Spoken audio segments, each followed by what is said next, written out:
Здравейте, това е Лосо и стигна се до петата игра, решаващата в Game Over номер 3 Иван Спахийски Леталис. Последният му опонент за тази вечер е Вампи или Вампай, който е терана горе в средата, а Леталис се зерга долу вляво. Картата за последната игра е Moonglaive, която въобще не я знам.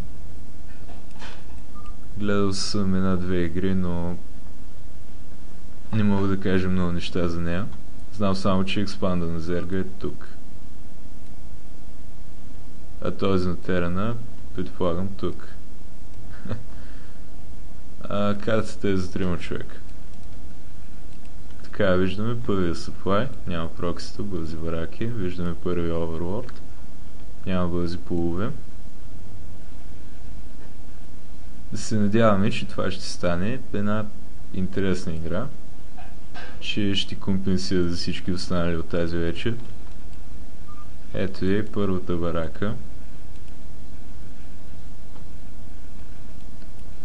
Скаута за терана. Опа. Не познах с експанда. И явно ще има 12 хетчери. Дали? Да. Заедно с Drone Scout, който не е тръгнал към базата на терана, ами просто да изучава картата малко или скаутва за прокси команд центъри. Виждаме газ за вампи, ще е на бързо фактори.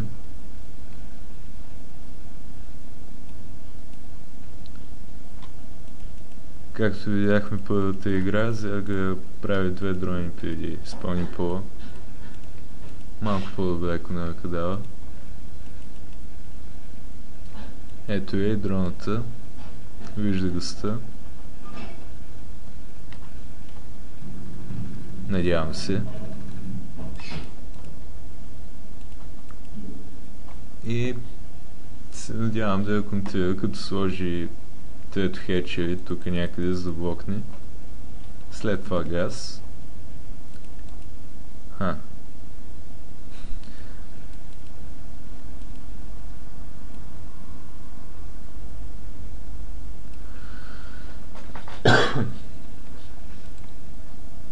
Ето го и факторито. Трябва да напази 30 литра на газ, което е интересно. Може би ще пусне втора фактори, може би ще пусне Starport. Тук е малко агресия с първата маринка. Няма да бъде много ефективно, не мисля. Най-много да му падне без да направи нищо. Чисто просто защото не я гледаше. Е свето за сметка на това да върши една дрона.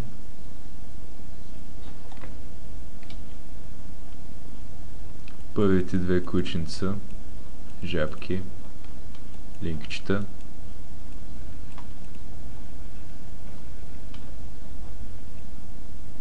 Това е интересно с една вампи, защото... виждам. Това е сред любимите ми билдове. 2 портретове.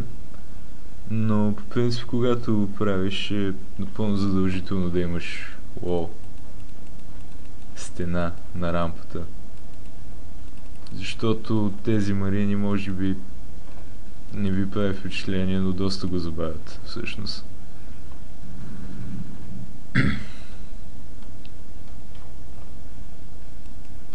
Ето го и първия вълчер. Вероятно единствения за известно време. Той няма да направи нощите заради този сънкън. Освен ако може би не мине от тука, но предполагам, че и двамата играчи не забелязват че има втори вход за този експеншън. Вълчи взе един удар от чунката. Ето го и леера. Обаче ще му трябва хайдерлист ден в най-скоро време, защото рейтовете вече идват. По принцип Зерга, когато види газ, винаги му трябва бърз хайдерлист ден, даже преди леера понякога, и да направи 2, 3, 4 хидри. Чисто и просто защото това контрира абсолютно всички вариации на бързо фектори.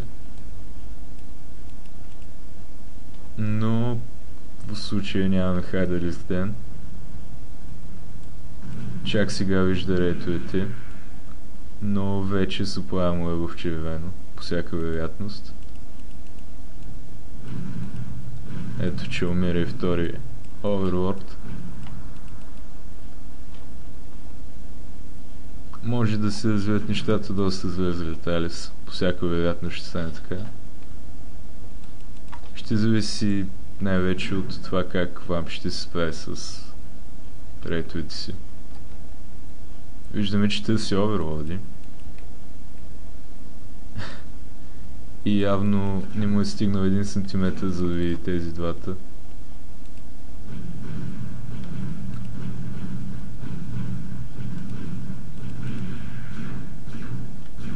В момента въпросът е дали Леталис успял да пусне хидри.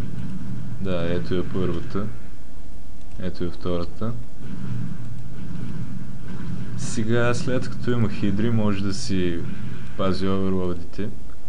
И ще бъде доста забавен, но няма да е толкова голям проблем, защото все пак си има икономия значителна. И нищо, че му падат оверлорди, те са само 100 газ, докато всеки рейд е 150 минерала и 100 газ. Като изключим летищата и клока, които е направил.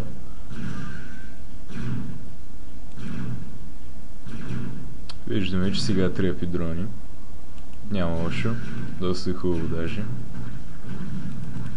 Но до сега не ме е впечатлило микрото му по никакъв начин. Когато Терен играе на рейтове, трябва да си блокира едно SCV между сгради. Но както виждаме, няма такова нещо. Така че като го хване в групата с рейтове, да може да ги стаква както зергите правят с оверлорди и ларви. Същия ефект. И микрото става също като муталиск микрото, за което всички знаем. Тук взе 4-5 дрони напълно ненужно. Имаше хидра на 2 см от там. Но няма да е толкова фатално, защото Зерга си на 3 хечевито, докато Терана освен рейтовете няма нищо за момента. Направя Академи, обаче все още на само 2 бараки. Чак сега пуска Engineering Bay. Тази контратака с мутите може да се окаже доста ефективна. Ще зависи от микрото най-вече на двамата играчи. Както виждаме, вече има overload speed, така че клока няма да е толкова ефективен. Виждаме те на малко си тръпи сградите.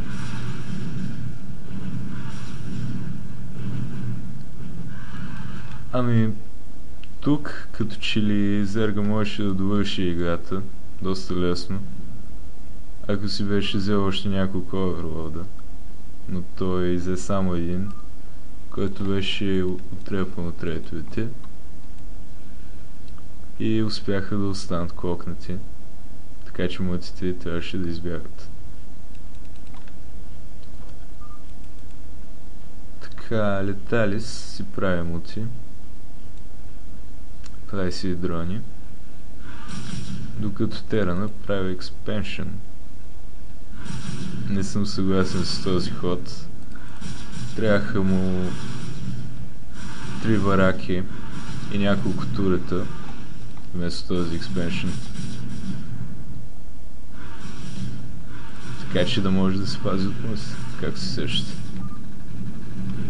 Сега, ако Леталис беше прогеймър, или поне ако беше лосо, щеше с малко микро да направи доста повече щети. Но даже и сега има огромно предимство, бих казал. Особено ако прояви малко интелект и спре да прави дрони, а вместо това обърне за малко на хидри. Не съм сигурен дали знае за този експеншън. Обаче.